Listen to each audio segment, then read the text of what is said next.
listening to Your Brain on Air. The program will begin shortly. Enjoy. Klausotės savo smegenų eteryje. Programa prasidės netrukus. Mėgaukitės.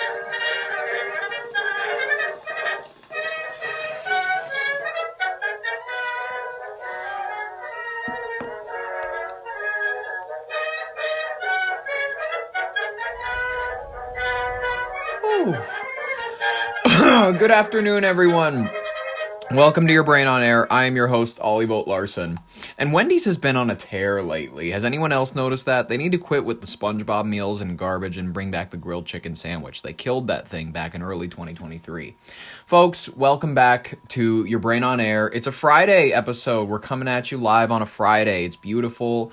I had a great Thanksgiving. I hope you did as well. I enjoyed it with my friends and family. We took, what was it called? Blood pressure examinations, family blood pressure examinations, because apparently we all have really terrible hearts. So that was a fun activity. We all laid on the floor because you got to get level and stuff like that. And then you just they got the medical thing. They put it around your arm and then it does the thing where it presses on your veins until I don't know. They described the process or whatever. Apparently my blood pressure is pretty decent. Apparently it's exactly kind of where you want to see it for my age. So I have taken that lately as an excuse to do whatever I want and feel great about myself. So that is, I'm riding high. If I got to be honest with you, I feel like my heart is healthy. I'm taking this as a clean bill. By the way, this is I'm not gonna go to the doctor for another 5 years. So we'll be chill about it. That's exactly what's gonna happen. I hope that you all had, if not as productive of a Thanksgiving, as fun of a Thanksgiving. So. We had a lot of news drop on Thanksgiving. We had a lot of news drop this week, quite frankly, that I haven't covered yet. So we have a collection of stories for you today that we're going to cover, and I can't wait to jump into it. So we're going to start with probably the biggest one. United States President Donald Trump announces permanent pause on migration from, quote, third world countries. On November 27th, yesterday, 2 West Virginia National Guard members, Army Specialist Sarah Beckstrom, 20, and Air Force Staff Sergeant Andrew Wolf, 24, were shot in an apparent ambush-style attack near the White House in Washington, D.C. during a routine high-visibility patrol. That's spooky. The fact that it was in our nation's capital, and these are people where they're 2 years older and 2 years younger than me. These are young folks. This is a tragedy. Beckstrom, the woman, Sarah, she succumbed to her injuries the following day, while Wolf, he currently remains. The suspect, 29-year-old Afghan national Raman Allah Lakanwal,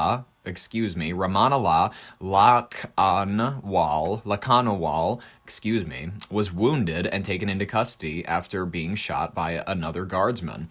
Lakanwal, who worked with the U.S. forces, including the CIA, as part of an anti-Taliban Zero unit during the Afghan War, entered the U.S. in September 2021 via the Biden administration's Operation Allies Welcome program for Afghan evacuees. That's back during... If anybody else remembers, if you pay attention to politics and such, are leaving... And this is how I think, I want to get real with you here. I think history will look back on the Biden administration very mixed. It's kind of I always kind of knew he was going to be this lame candidate. I know he never had the gravitas or the action to be anybody who did anything big, but he had enough kind of boredom to where maybe he can get an infrastructure bill. He kind of got something through that never actually got anywhere. How's your bridges doing in your community? You know what I mean? I don't remember any meaningful grand changes. That bridge in Minneapolis still collapsed. You know what I mean? I don't know what else to say. During that time, he applied for asylum in 2024, which he was granted under the Trump administration. Okay, wait, I forgot my grand take on the Biden thing. The Afghan war was a tough one, and I think that history is going to have this take on it. It sucks the way that it went, the people hanging from planes and the people falling hundreds of feet and whatnot, and that didn't make us look great or brave or anything like that. It made us look bad. I think that history will look back and say we had to leave at some point, and it sucks the way that he did it, but Biden at least had the bravery to do it. It sucks. I don't love the way he did it. He abandoned a lot of things there. The Taliban immediately came on in. They established their regime. Over 20 years being there, of growing opium and selling boys to pedophile warlords and gangs and such.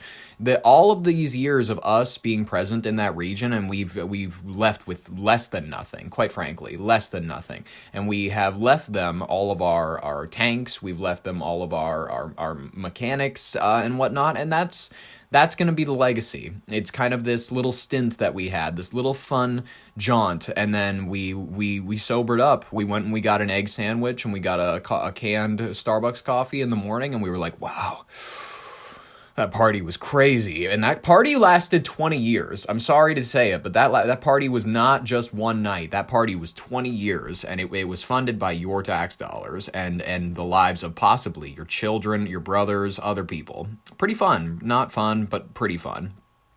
He applied for asylum in 2024, which he was granted under the Trump administration in April 2025, with no prior criminal history or disqualifying red flags noted in his vetting. Authorities, including the FBI, are investigating the shooting as a potential act of international terrorism, though there is no clear motive that has been established yet.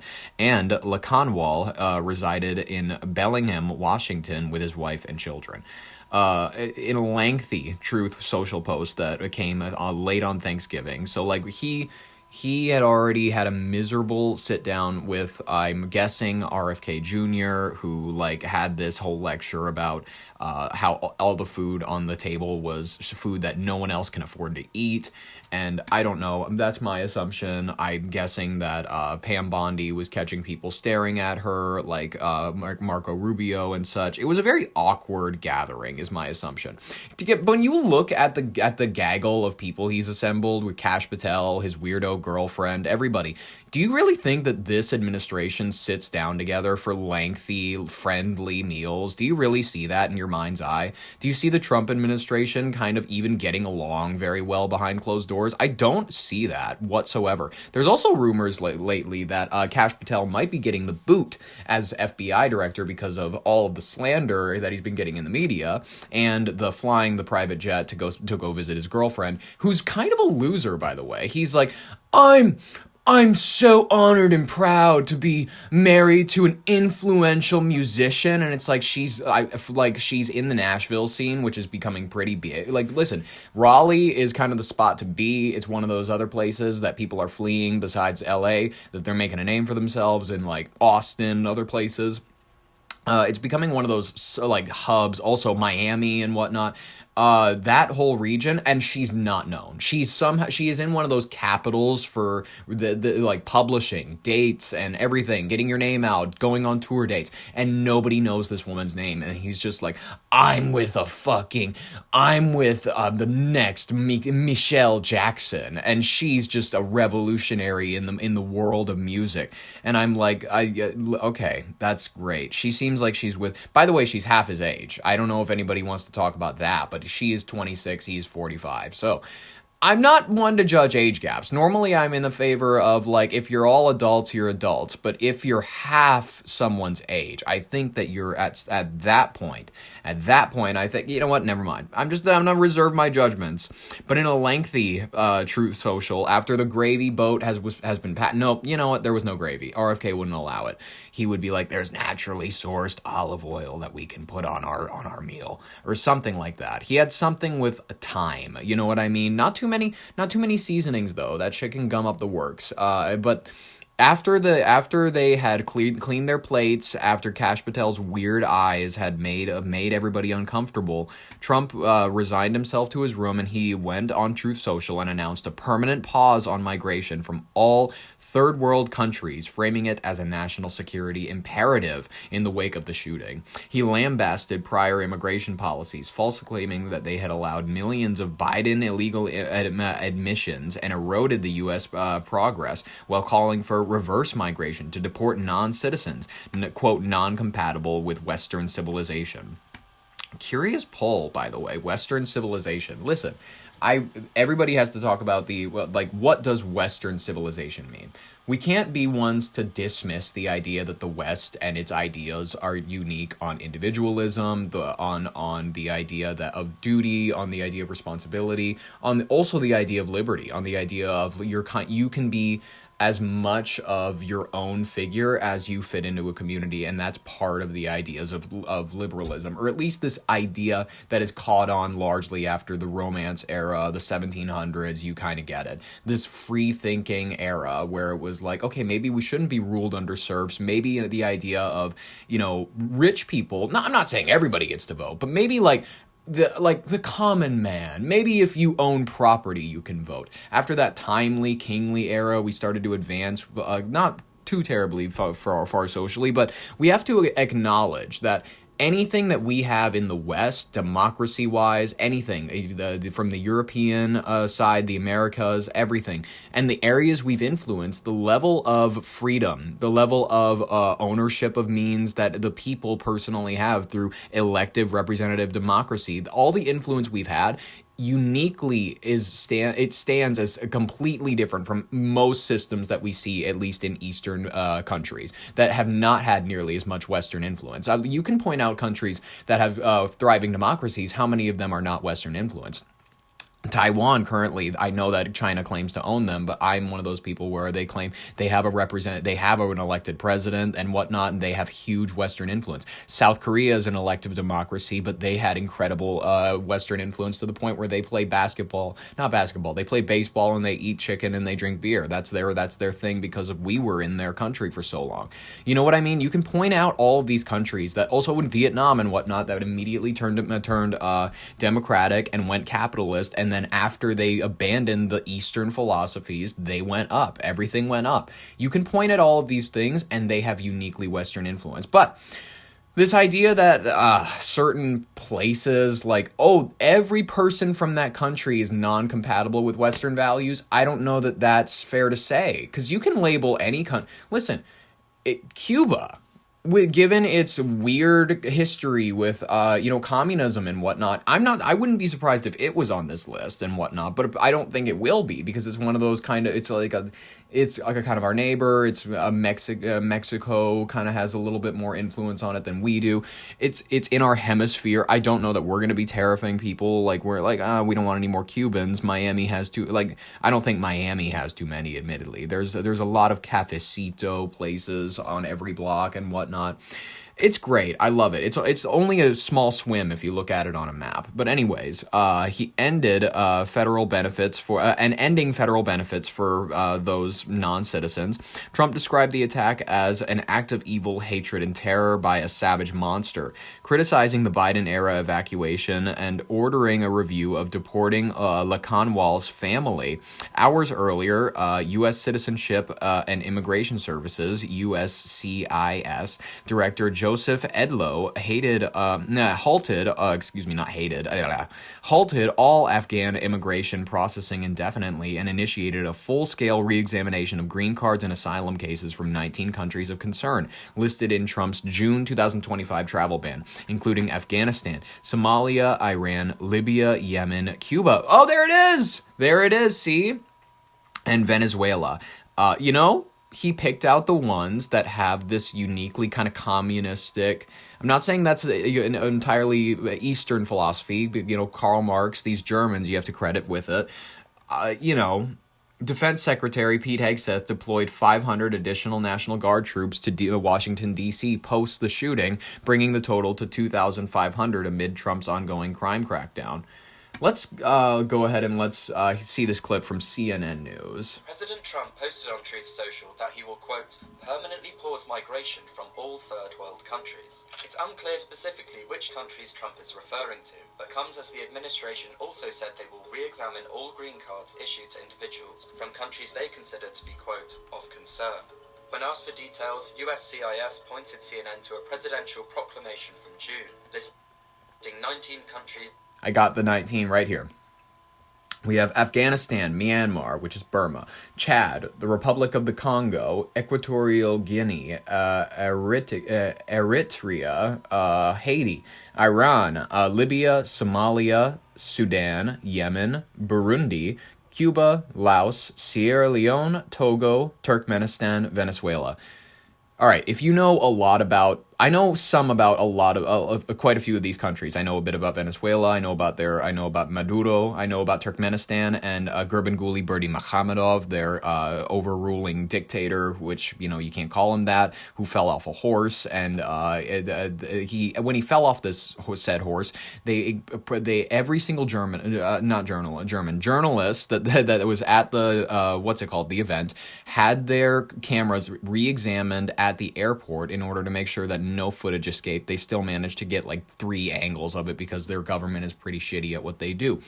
And you would get shot if you were in their country and said that. Togo, not that bad of a choice. Quite frankly, it's destabilized to a degree that I don't think we, relations, obviously, we need to have influence in these countries. I'm not saying we don't need to. Sierra Leone, Laos, Cuba, Burundi, Yemen, Sudan.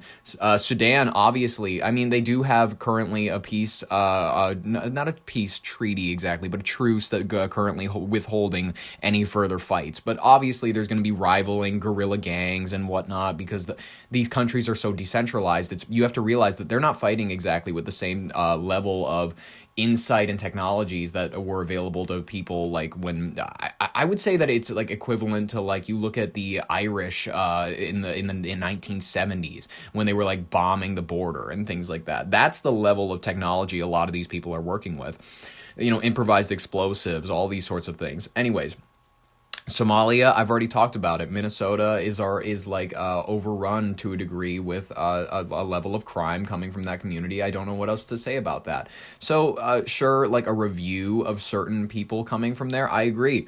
Libya, that's a completely destabilized country. Iran, yes, Iran. However you want to pronounce it. Iran, I've heard it both ways. I prefer Iran just because, I don't know, it comes out easier. It's just easier for me to pronounce. Haiti, sure, there's arguments to be made from there. Zombies, you know what I mean? They made zombies in that country. They literally made zombies.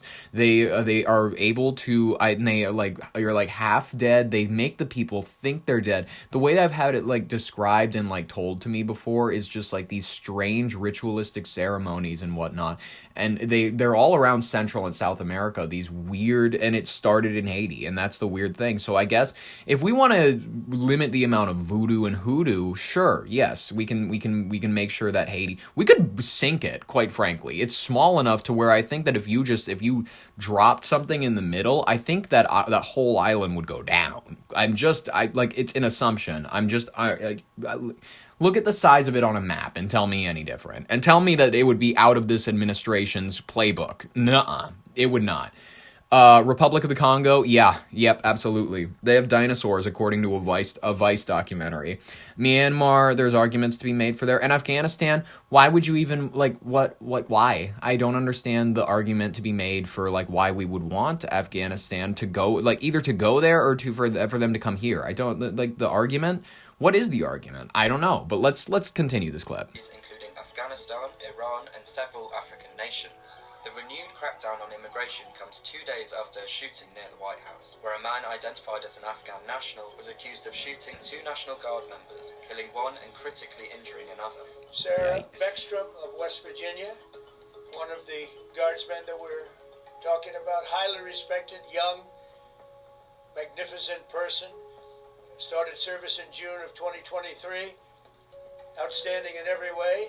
She's just passed away.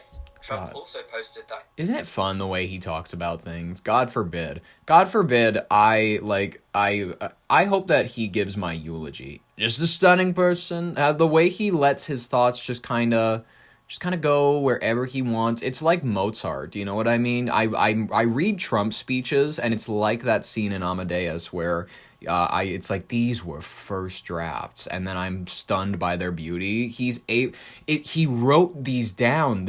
All of this is coming from his head. It's like it was pre-formulated in his mind, and it's the beauty. It's the beauty of having him back in the White House, and it's a weird thing that we all kind of have to get used to again, right? He would end all federal benefits and subsidies to, quote, non-citizens and denaturalize migrants who undermine domestic tranquility and deport any foreign national who is a public charge, security risk, or non-compatible with Western civilization. CNN has reached out to the State Department and the White House for clarity. Well, I doubt you're going to get that, if I'm going to be honest. That clarity is not exactly this administration's thing.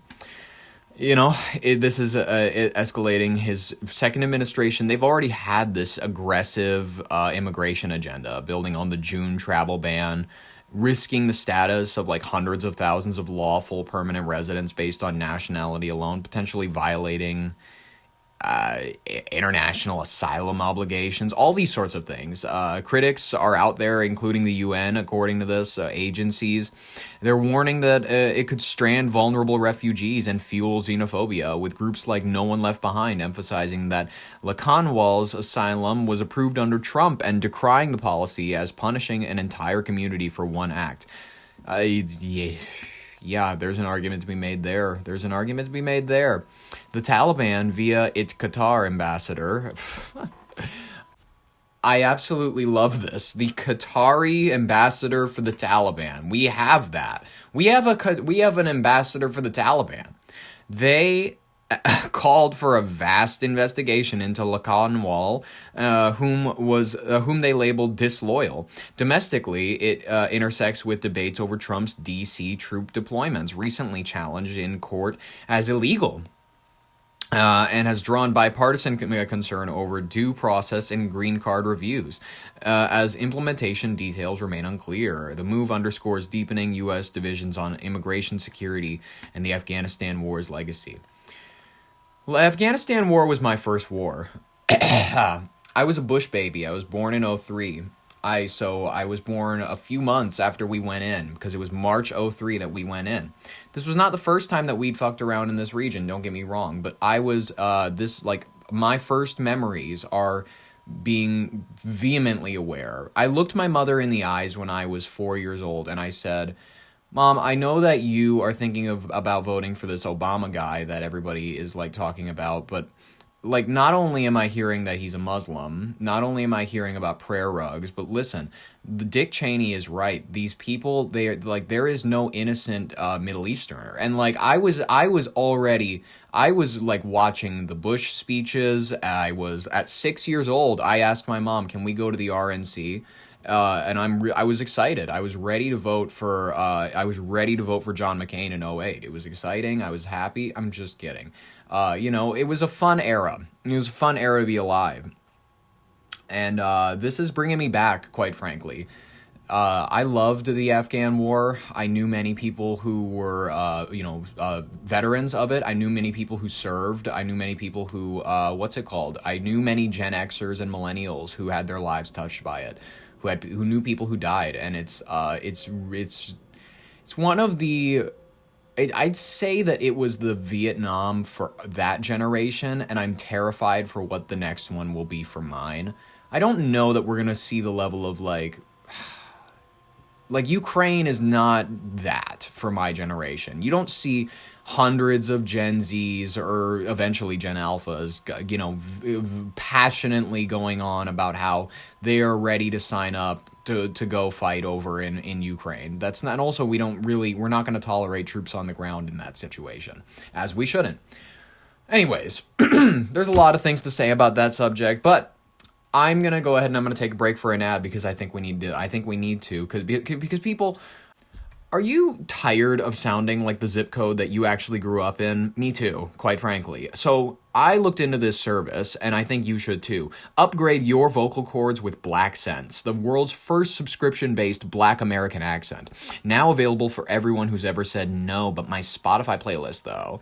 For just $19 a month, cancel anytime before the backlash hits you. Choose from 3 authentic tiers. 1, Brooklyn Brunch, perfect for pronouncing bagel like it owes you money. 2, Southside Scholar, adds an instant I read Baldwin in 11th grade gravitas to your speech. Or 3, Viral TikTok Pastor, comes preloaded with period. It's amazing. It works beautifully in any situation. Each Black Scent is sustainably harvested from 3 HBCU alumni who definitely signed a waiver, then AI polished so you never accidentally sound like you're from, I don't know, like Dayton, like probably where you did grow up. Before Black Sense, I was just another white senator who sang CP time unironically. Now I'm culturally fluent and only slightly canceled. Governor Karen Whitmore. These are real reviews here, people. Bonus, activate your election year mode and your Black Scent auto-strengthens within 50 miles of a swing state. Black Scent, because nothing says solidarity like renting out someone else's rhythm for 30 days. Side effects may include the sudden urge to say facts instead of correct and the immediate subpoena from the NAACP. Download now. The culture isn't going to appropriate itself. People, let's jump to our second story because this is a fun one I haven't talked about and people probably are mad at me for it because it's big. It's big and we need to talk about it. Don't eat Campbell's soup, people. Campbell's soup is in hot water after the executive gets a little honest on a secret recording. Not fun. Little honest, people. I'm just going to go ahead and I'm going to describe this for you. On November 25th, when Robert Garza, the former Campbell's soup employee, had filed a wrongful termination lawsuit in New Jersey in federal court against the company and 2 executives, including Martin Bailey, Bally, the vice president of information technology. According to the lawsuit, during a private salary discussion meeting in late 2024, Bailey launched into an hour-long expletive-laced tirade that Garza secretly recorded after sensing unease. Wow. Okay, so what I'm getting from this is this guy, he works at Campbell's Soup. I don't know what you do. Do you just like mix in the salt? I don't know what you actually do at a soup company, but I assume that you just like whatever. Maybe he was he designed the labels or some shit. He gets pulled into this executive meeting where for some odd reason, and this is always goes out to every CEO, and I've known some CEOs. What's it called? The CEOs at the company that I worked at last, they like to get, hands on. They like to get to know the people that work at the company. This is advice to every CEO that I think could listen to this and could ever hear this. Never pull in the lower working class when you want to get honest. If you want to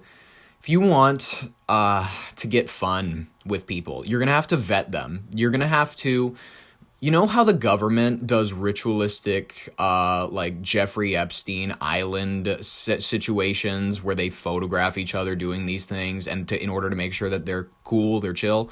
You need to do the corporate espionage version of this. You need to pull this person into a meeting and you need to get them to say some stuff that's going to get them arrested. You need to get you need to find out if they're cheating on their wife, if they have a second family, if they have gambling habits that maybe their significant other doesn't know about. All of these things will work, any of them. Go ahead and just take whatever you know about this person, put it into a file, and then go ahead and say, hey, we're looking at a high up position. It's great paying and whatnot, but also we will go ahead and we'll go ahead and we'll slip this into your mailbox. If you ever say anything against this company, it's worse than an NDA. It's better than an NDA. That is what you need to do. And then they should have done that with this guy. And then give him a high up position, give him the high paying job. But then you've sweetened the deal, and you've also made him know that he is your bitch. He is your bitch, and he will service you in any way that is meaningful.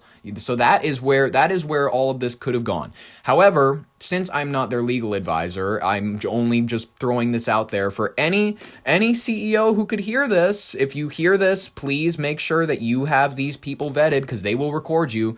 All of these working class folks, they're always looking to cancel people. They're always looking to hold people accountable. They're always looking to hold people accountable and make Starbucks pay their employees, or make like Target stop like, I don't know, putting people on the streets. It's ridiculous. They want accountability. They want all this stupid stuff. It's ridiculous. The audio, let's just jump into this. The audio, portions of which were broadcast by Detroit's WDIV TV, Local 4, and reviewed by multiple outlets, captures a voice identified by Campbell's as Bailey's, deriding the company's products as highly processed food and, quote, shit for fucking poor people. Quote, who's buying our shit? Poor people. We have shit for fucking poor people. Bailey also allegedly mocked customers, calling the soups, claiming that the soups used, quote, a piece of chicken that came from a 3D printer, and admitted to arriving at work high on marijuana edibles, boasting, quote, I ate 2 edibles before this meeting. Okay. Garza, of who is Mexican descent, further alleged racist remarks targeting Indian colleagues, including calling them idiots and complaining about the curry smell in the office, which he reported to HR without resolution before his firing in early 2025, which they're now saying they fired him for a good reason. I want to go ahead and I want to ask the question to the audience, where was the lie in the audio? Can you list me one lie that this man said? Because, by the way, I've had Campbell's soup as of recent, and my fiance pointed this out. She's been a Campbell's soup eater for a long time. She and I, noticed this. Back in the day when you used to eat Campbell's soup, I'd say before like the year 2015, something like that, 2015, 2016, the soup chunks, the meat inside, were decent cuts. They weren't like big hunks, big cubes or whatever, but they were cubes, and they were decent sized cubes, and they had a texture that felt like real meat.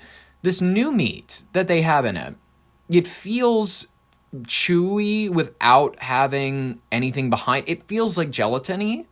I don't understand what about it hits me in such a wrong way. So, and also, he's right. Who buys Campbell's soup? Poor people. That is true. Rich people are going to Aldi's. They're going to Aldi's and they're buying like the organic stuff. That's what rich people are doing.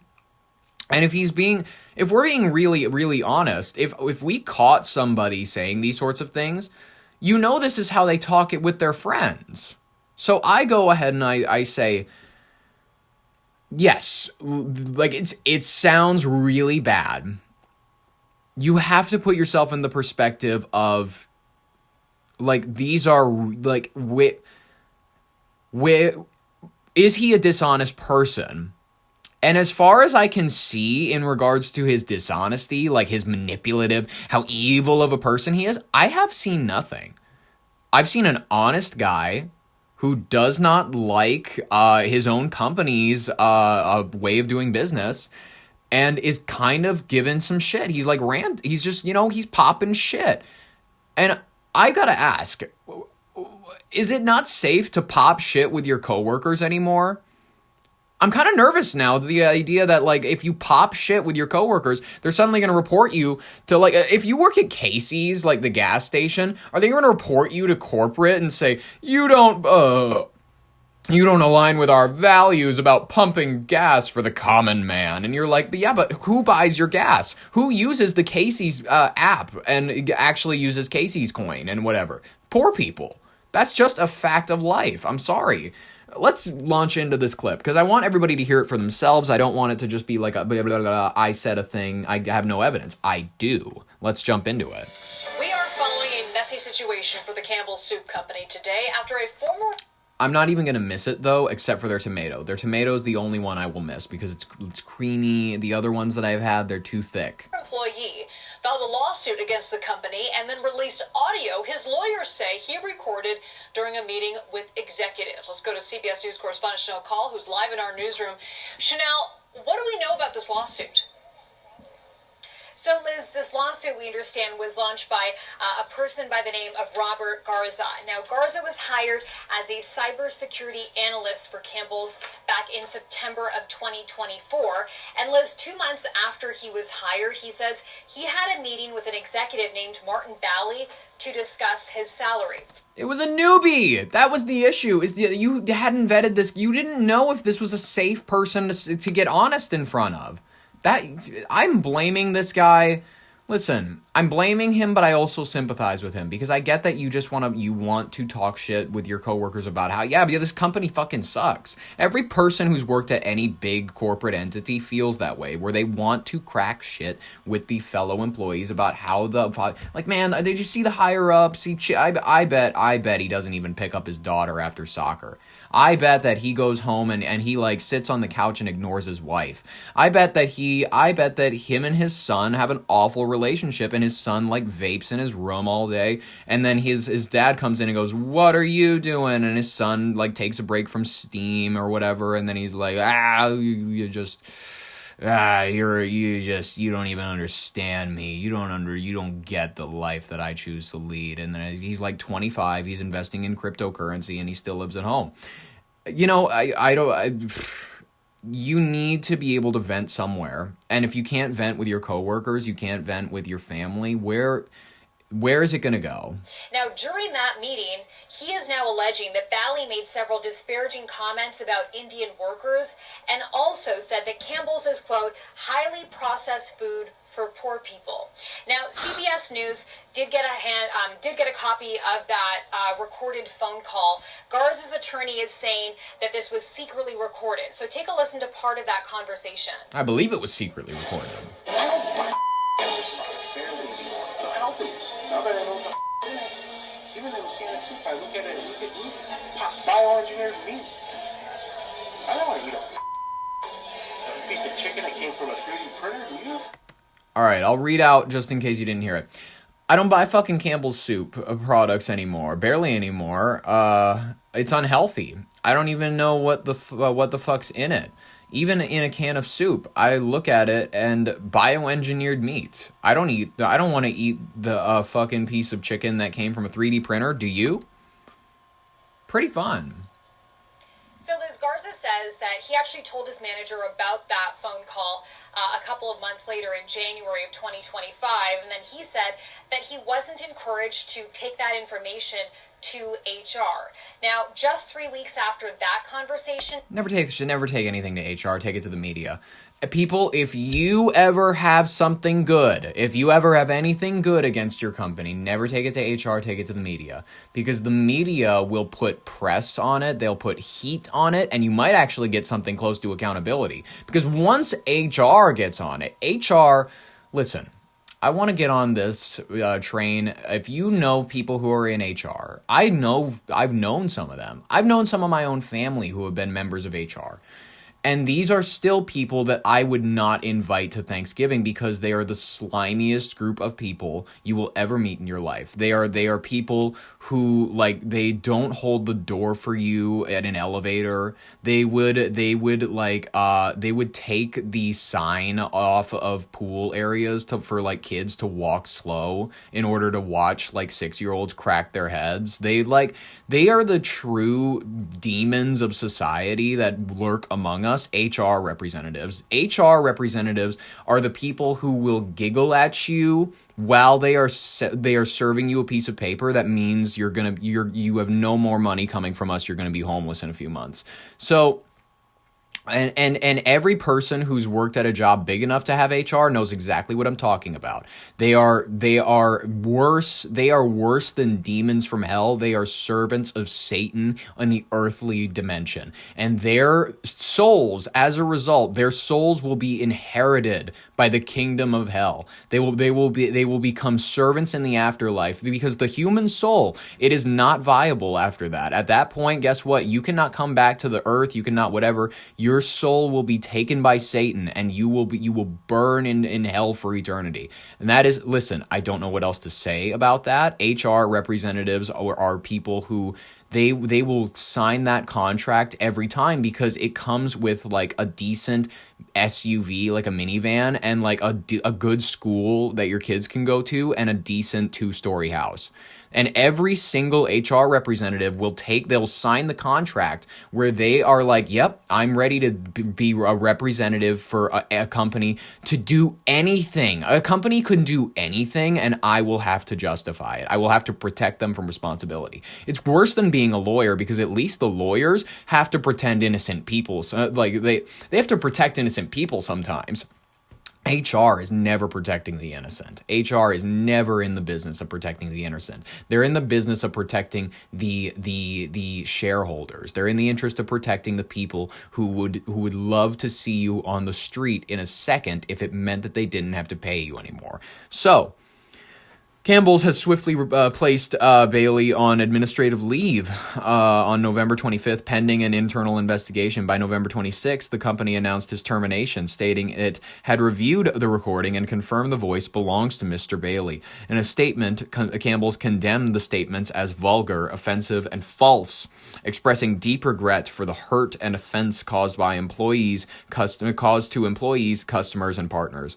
The company issued a detailed fact sheet refuting Bailey's claims about the product quality, emphasizing that its soups have used 100% real chicken from long-trusted USDA-approved U.S. suppliers with, quote, no antibiotics ever, and no 3D printed, lab-grown, or bioengineered meat. I don't believe them. Wholeheartedly, I don't believe them. That's exactly why they have a government health agency looking into them right now. So, what else can I say besides that? Campbell's also launched a review of Garza's discrimination complaint, promising to address any retaliation claims, though Bailey has not publicly commented. The episode drew parallels to past corporate scandals like the 2018 incident where another Campbell's executive was ousted for promoting conspiracies on social media.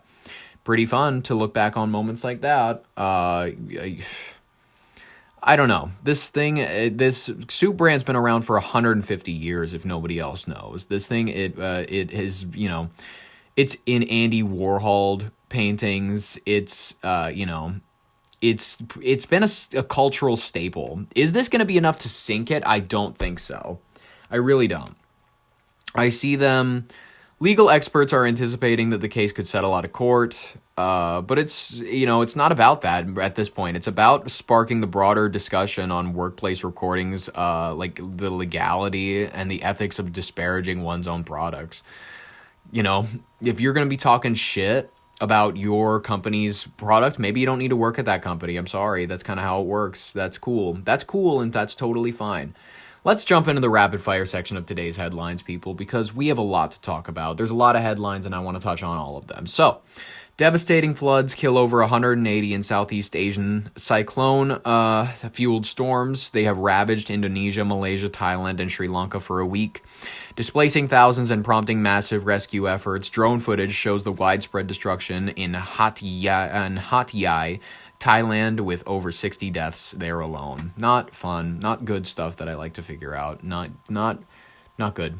Blessings be upon them as a people. Ooh, this is interesting. Global tech and telecom breakthrough. 5G advanced and early 6G developments emerge in South Korea. South Korea announced significant advances in 5G advanced networking and research into 6G with projected impacts on robotics, smart cities, and next-gen internet infrastructure worldwide. This may accelerate the global digital transformation in the coming years. 5G, it gave us all COVID. You know what I mean? So the next one, 6G, we're going to be dead. They're going to turn on 6G when they put up all those towers, and every person is just going to get plague. They're like, you think COVID was nuts? You think that COVID, when we turned on those and everybody got sick, you think that was crazy? You have no idea what we've cooked up. 6G is going to melt skulls. Literally. It's going to be the end of humanity.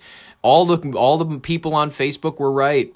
All the people on Facebook were correct. 5G, it's, you know, it's cancer. It's all of it. It's going to kill us, and I can't wait. It's not, you know, South Korea, why would you doom us all like this? Zelensky has pledged major reforms after Chief of Staff's resignation. Ukrainian president, dictator, Volodymyr Zelensky's top aide, Andriy Yermak, stepped down amid the anti-corruption probe, shaking the government. Zelensky vowed wholesale changes as Russia-Ukraine peace talks loom, with Trump envoys reportedly heading to Moscow. You know, major reform. This is like Saddam Hussein being like, I've kicked out the general chief of staff of my reform party. Now there's no more corruption. I'm gonna light a cigar at the end of the room, and actually, we're gonna do something. This you're gonna see Zelensky. He's gonna light up a cigar, and then he's gonna go, if I read your name, stand up and leave the room. And then it's going to be that scene. That's going to be the old recreated scene when Saddam Hussein sent them all out to get shot, hung, and dead. And then Zelensky, he's like, we're going to do this because you fuckers are giving away the secret. You're giving away the game. I have all these Westerners preaching that we're beacons of democracy, and you're out here getting scandals that they can actually trace. I'm out there making soldiers out of people who've disappeared on the streets of Kyiv, but you guys are giving away the game. And then he's going to go up and light a cigarette, and he's going to go, if you hear your name, go out in the hallway. And then it's just going to be a guy with like an axe. And then the moment they step out of the doorway, they're just going to get an axe to the neck, and then their heads are going to roll. And then they're not going to wait for the door to close. They're going to let everybody inside see it. They're going to see the person walk out the door, and then literally a microsecond later, and then their head flies off. And then Zelensky's going to go next, and then Liberioski, stand up and leave. And then that guy's going to go out, and he's going to be like, no, I served you well, sir. I did my best. And then that guy, they're not going to wait for him. The axe guy is just going to come inside, and then he's going to lob his head off. And then Zelensky is going to actually, in the moment, the media is going to come in that room, and they're going to go, sir, you have a press briefing in a moment. And then they're like, right now we have to do this interview with CNN. And then he's like, okay, wait a minute. Hold on, everybody. Hold on. And then he calls in like 60 gunmen, and then they like all point AR-15s, and then he's like, if anyone makes a sound, kill the whole room. Kill the whole room. Anyone. If anyone says anything, kill the whole room. And then camera crews come in, and then like 5 seconds later, and then they're like, sir, your suit, and then he's like, just change the jacket. I don't give a shit. They give him like this tan jacket, and then because the last one had blood on it, because like they killed a guy right next to him. And then he looks in the camera, and then like Don Lemon or whatever is doing a podcast with him about how it's like, yes, we appreciate all of the moms in Duluth supporting us. We're appreciating all of the support from Des Moines, Iowa. We're appreciating all of the high schoolers with our flags, the Ukrainian flag on their backpacks. We appreciate every ounce of support coming from the West. And then after the cameras are turned off, immediately they're like, all right, good job, everybody. Everybody was able to keep quiet, and then he's going to finish the list, and then everybody's going to be dead. So I just painted you a beautiful picture of exactly what's going down in Ukraine. I'm sorry to say it for everybody that didn't want to hear it. Israel investigates the shooting of 2 unarmed Palestinians in the West Bank raid. Graphic footage shows Israeli forces killing 2 Palestinian men who appeared to be surrendering during the raid. The military has launched 2 internal probes amid the ongoing tensions in an occupied territory. I mean, they are going in like it's duck hunt. They are seeing it, and this is the Israeli forces are the kids in like the NES days that shoot the dog during duck hunt, and they're like oh, they love to kill the ducks. Don't get me wrong, they love to kill the ducks. The ducks are the Hamas insurgents and whatnot. And then they love when that dog comes up, and that dog is like a Palestinian kid, and then they are like, nope, there is no innocent animal, and then they go pew, pew, pew. And then the light gun makes the dog go away. And then that's the fun time that they have in Israel. India's economy surges 8.2% in Q2, defying global headwinds. GDP growth hits a strong 8.2% for July-September, up from 5.6% last year, driven by a robust domestic demand despite U.S. tariff pressures. The NSE Nifty 50 has also touched a record high before closing slightly lower. That's, okay, cool. That's fun. Like I said, I'm not involved in the stocks very much. But anyways, Saskatchewan Roughriders win Grey Cup in thrilling 25-17 victory in Canadian football. The Roughriders defeated the Montreal Alouettes, or whatever. It's a French name, to claim their 5th Grey Cup title. That's great. Good for them. UK Chancellor Rachel Reeves accused of misleading on budget black hole. Reeves faces backlash after claiming a £30 billion budget fiscal shortfall to justify tax hikes after documents revealed no such crisis existed pre-budget. Critics call it a pretext for fiscal policies. She's in trouble. That's no good for her. Hong Kong high-rise fire. We talked about this earlier. The death toll has climbed to 128. Arrests have been made. A deadly blaze in a residential tower has killed 128 now. With hundreds still missing, police arrested 3 construction firms executives over safety lapses. Searches continue amid grief-stricken communities. That way of handling it that they've pioneered a little bit. I think it's been pioneered. I think they do it occasionally here in America. I don't hear it happening nearly as often. However, in Eastern countries, I've heard this happening in Israel. I've heard about this happening, and that's not exactly Eastern, but it's the Eastern half of the world. There's the Western hemisphere and there's the Eastern hemisphere, and the Eastern hemisphere includes Europe, all of that sort of stuff. In the Eastern hemisphere, I've noticed that they have this tendency to charge the heads of companies when the buildings fall down or whatever, and that kind of stuff. And that's an interesting way of charging it. I think that's interesting, and I kind of like that. The EU has backed commissions to slash U.S. tariffs. That's awesome, boosting trade ties. Member states united to support tariff reductions on U.S. goods, aiming to ease economic strains and foster the transatlantic cooperation in a post-election landscape. Yes, I mean they're going to have to work. They're going to have to work with Trump in order to get anything across, because he is not going to go down without a fight on anything. Folks, I want to hop into our third and final story for this Friday because it's a big one. It's a pretty interesting one. Minnesota has filed a lawsuit over the homeless and housing funding reform. Let's jump into this. On November 25th, that's right, 3 days ago, Minnesota Attorney General Keith Ellison joined a coalition of 20 other states, attorney generals and 2 governors, led by New York AG Letitia James, in filing a federal lawsuit in the U.S. District Court for the Southern District of New York against the United States Department of Housing and Urban Development, HUD. Under the Trump administration, the suit challenges sweeping reforms to the Continuum of Care program, COC, a key federal initiative established by the Congress to fund local efforts in preventing and ending homelessness through housing and supportive services.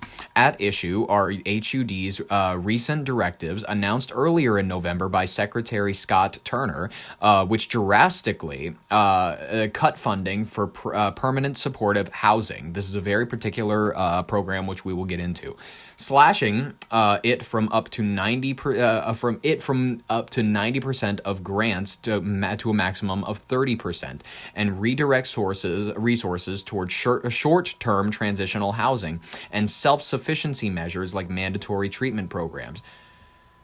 I don't find this to be in any way disagreeable. I feel like it's actually pretty decent because we're going to talk about how I feel as though the permanent supportive housing initiative and whatnot that we've put forward is actually harming a lot of the people that we put it into.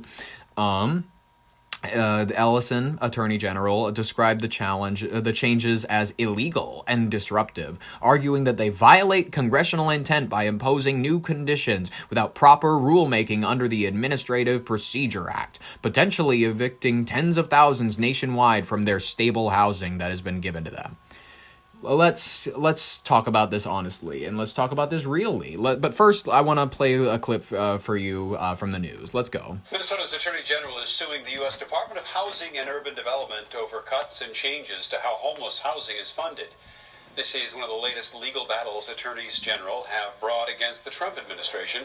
Our So Young Kim joins us in the newsroom tonight. And So Young, you were just there as local housing advocates held an overnight vigil over this very topic.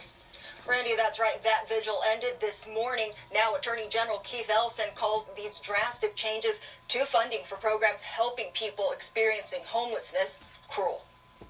Attorneys General are standing up against the Trump administration. Minnesota Attorney General Keith Ellison and a coalition of 20 other states are suing the U.S. Department of Housing and Urban Development. The complaint filed Tuesday seeks to stop HUD from implementing policy changes and cuts to its Continuum of Care program, which provides funding for homelessness housing and service projects. Earlier this month, HUD Secretary Scott Turner announced the department is shifting focus from permanent housing assistance to transitional housing and support. In a statement, Turner says, in part, quote, "Our philosophy for addressing the homelessness crisis will now define success not by dollars spent or housing units filled, but by how many people achieve long-term self-sufficiency and recovery." By the way, why is that a bad metric? Self-sufficiency and recovery from homelessness rather than permanent subsidization and payments from the government? Isn't that exactly what we want to foster? We want to foster self-sufficiency. I feel as though the Trump administration is not wrong in any way, shape, or form on this move. I feel as though that Minnesota is overreacting due to the fact that we have an insanely blue state. It's like Vermont over here. Admittedly, it's tie-dye blue. It's ridiculous. Let's continue. Ellison says they don't agree with this approach that flips the housing first model on its head. Housing advocates say it would impact roughly 3,600 people in Minnesota. The policy shifts would significantly decrease how much money can be directed to permanent supportive housing. And then they just, by the way, they show a bunch of clips of bums sitting in these like programs and whatnot that are just like sitting on their phones. They're sitting on their phones, and for some reason they don't have a job, and they're just laying about, and they're just like, they're like cats. I don't understand why there's like a level of like, we want a permanent, stable force of cat people. We want to like these things that just kind of lay around in the sun, and they kind of wear these ratty cute clothes, and people like to take pictures with them and things like that. I don't get it. It's bizarre. Play. In a statement, Ellison says, in part, quote, "If the Trump administration's attempts to cut this funding go through, tens of thousands of formerly homeless people will end up getting evicted from their homes through no fault of their own." Actually, it is fault of their own if they have not found a means to support themselves by now, if they've been living in government-given housing for this long, and they haven't found a way to support themselves, well, it is kind of the fault of their own, because they've been given opportunity after opportunity, they didn't take it, and now they're being faced with homelessness, and it's kind of their fault. It sucks, but it's exactly the kind of situation that they're in. It's whatever. The complaint was filed in federal court for the District of Rhode Island. Live in the newsroom tonight, So Young Kim, Fox 9. Cool. Folks, let's talk real quick about this permanent supportive housing. It's an evidence-based intervention designed to provide and promote stable, long-term housing combined with voluntary supportive services for individuals and families experiencing chronic homelessness, often with those with disabilities, mental health issues, substance use disorders, or other complex needs. Originating from the Housing First model, PSH, permanent supportive housing prioritizes immediate access to permanent housing without preconditions such as sobriety, employment, or treatment compliance, contrasting with traditional approaches that require participants to meet behavioral milestones before securing a home.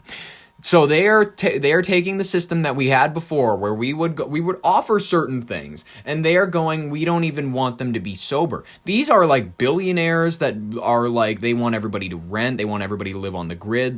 That's the only people supporting this policy, and the people that watch the news that these folks fund. These billionaires that want everybody to live in fucking hovels. That like they sponsor Fox News, they sponsor MS Now, all of these things where they're just like, oh wow, okay, we don't really need traditional whatever anymore. We need these people to just stay at home.